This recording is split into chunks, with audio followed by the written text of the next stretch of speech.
Since then, we've been taking. Mikey takes his supplements. All my fighters always take his supplements. All my fighters, the only ones right now that are not is Abner Mares and Jose Ramirez, because they got their own system with their own. They came to me. They came to me already with their own conditioning coach, their own person that gives them the vitamins. For at least 4 or 5 years, I've been getting supplies, for all my fighters from Rico Content. None of my fighters have ever had any problems. Right. So Abner's, in a way, kind of doing what Mikey's doing by fighting Gervonta Davis. Is that a fair comparison, going up and fighting kind of a beast? Pretty fair. I think, these guys, the same thing, like I said about Mikey. Abner, I told Abner after his last fight, I said, look, Abner, you're still a big name, you're still a big draw. Let's take 2 or 3 fights maybe in there, get back in, in the winning streak and look for a title fight after that. And I'm told me the same thing. Mikey said, nah, I ain't gonna pick no easy opponents. I'm gonna go out there and challenge myself to a great challenge. At that time, we weren't thinking about Gervonta Davis, but he wanted that challenge. He wanted to move up in weight and challenge himself to a 4th division title. So we got to support them. We got to admire their will to move up and take the biggest challenge. I think doing that, they got nothing to lose, and if they win, they make history. Abner Mares will be, if I'm not mistaken, the 3rd or 4th Mexican in history to do that. 4 divisions only, nobody else.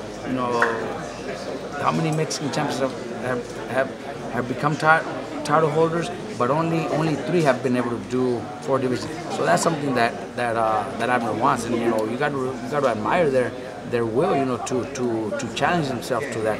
We know the fights are not easy. Right. Why do you believe? And if he loses, then like you said, you can say, "Hey, I gave it a shot." Look, I'm telling you, he lost his last fight to Leo, and not to disrespect Leo, but look at Leo's next fight.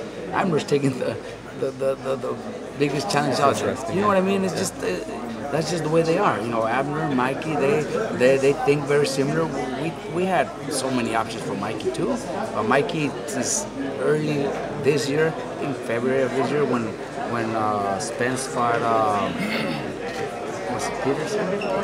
No, Ocampo? No. Before that, he fought Ocampo in June. Oh, Kell Brook? No, it's Peterson. Lamont Peterson last January. Mikey said, you know what? I want to challenge because I want to fight that guy.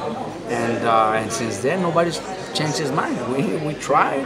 We tried. There's so many. He's champion at 135. He was champion at 142. We could have, had so many. We had so many options.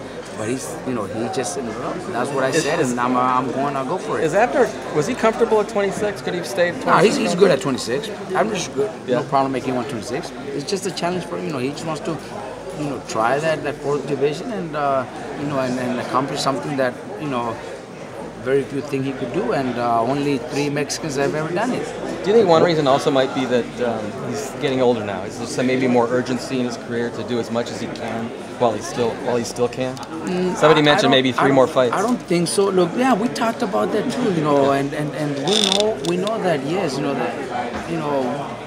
they're already past 30, and with so many fights, so many wars, so many training camps, their bodies do get tired. Their bodies, start to change. But Abner could have done 2 to 3 fights with lesser opponents and still make good money. These guys get paid really well. It's not like he's gonna go fight for $10,000. These guys get paid a lot.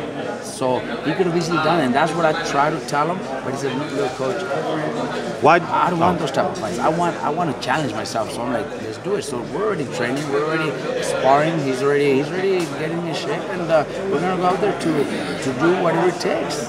Why do you believe Abner Mares, Tank Davis is a tougher fight than Errol Spence, Mikey Garcia? Because just the fact that people have seen Tank knock everybody. Pretty much, he only has 1 decision, and I know that's what everybody's looking at. He's a knockout artist. Abner has been knocked out before, so very few see what I see in the gym, the hunger that he's got, the dedication. So I say that because I'm thinking that's probably what you guys are thinking also, because he's been knocked out. He got knocked out by Johnny Gonzalez, or the comparison with Cuellar. Okay, he beat Cuellar, he outboxed Cuellar and won the decision. Tank knocked him out, 2-3 rounds? I don't even know how long it took. When Abner beat Cuellar was a world champion. Cuellar was the favorite. We were not supposed to win that fight. So I think we got the best Cuellar out there as a world champion, defending his title and wanting to beat Abner Mares. Because when Cuellar was with me, when he won the title, that's the only name he wanted to fight, Abner Mares. I want to fight Abner Mares. We never got that chance. And then things happen for a reason, He moves on, goes with somebody else, and here comes Abner to train with me. So Cuellar was the best Cuellar at that moment when Abner beat him. When Tank beat him, Cuellar quit, man. Come on, Cuellar didn't even want to be in there. Cuellar was, I'm not saying he wanted to do it just for the money, but I'm sure he got a really nice payday, and he wasn't hungry anymore. So that's the difference, But it is a tough fight. I do believe it might be tougher. I do believe that.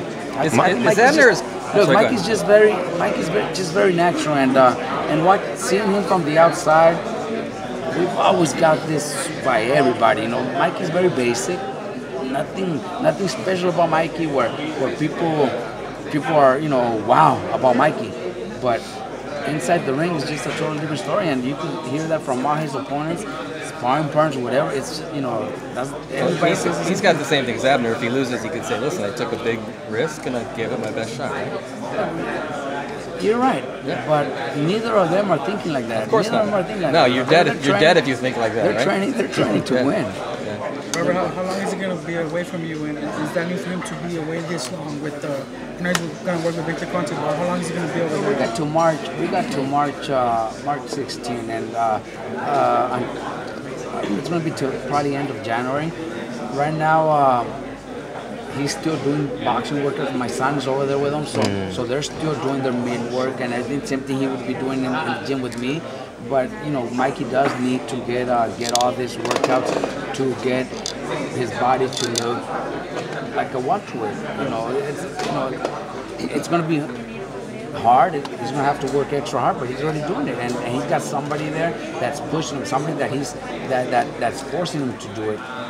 Over here, he doesn't do sit-ups, so we get him to do the sparring. He spars. He loves to spar. He spars a lot. He runs hard, but when it comes to physical workouts, he just gets away with it.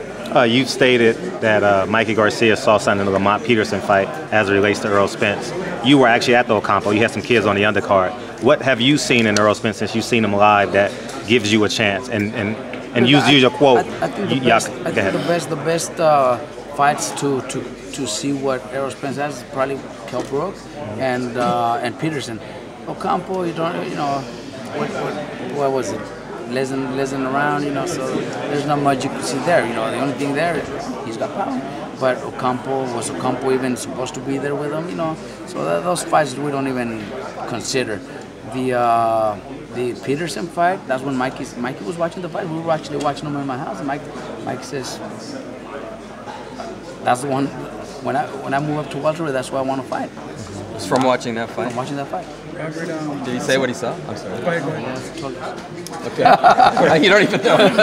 Robert, some people are kind of like, why didn't he take like 2 fights at 147 against not lesser fighters, but fighters that aren't that dangerous, just to kind of be really, really, really ready? Did you guys contemplate that, or was this just something out of the blue where you said, you know what, I'm just there to be great here? We would have wanted him to do that. That was what myself, my dad were trying to convince him to do, but he chose. We couldn't change his mind. He wants himself. He wants to challenge himself to fight the best welterweight. Will you pull a Kell Brook and throw in the towel? That's what everyone's concerned about. Because 9 out of 10 media, they're not going to tell you to your face, but the majority of media and fans are picking Earl Spence to win this fight. Yeah, of course. We're not even thinking about that. But I am a experienced boxing trainer, and I've done it before. I think with any of my fighters, not just Mikey because he's my brother, but any of my fighters, if I see that that one of my fighters is getting hurt and he's not and there's no chance of him winning the fight, and of course I'm gonna stop my fight. I've done it before, it's not something new. Any experienced trainer should do stuff like that for his fighter. I'm not trying to say that's what we're looking at. That's the plan for Mike's fights. We're planning on winning, and that's one thing we're training for. We're training to win, but any of my fighters gets hurt and has no chance, and of course I'm going to stop the fight. I also noticed I booked all my plane tickets over the holidays, and I realized you're in like 3 of my main events. Can you speak to the work ethic that you have to put in? You got Abner Mares, you got Josecito. I'll be in New York, then I'll be in Dallas for Errol Spence, Mikey Garcia. Speak about that. I have Josecito fighting January 26th, and then I have Abner February 9th. February 10th, I have Jose Ramirez. Jose Ramirez fighting, defending his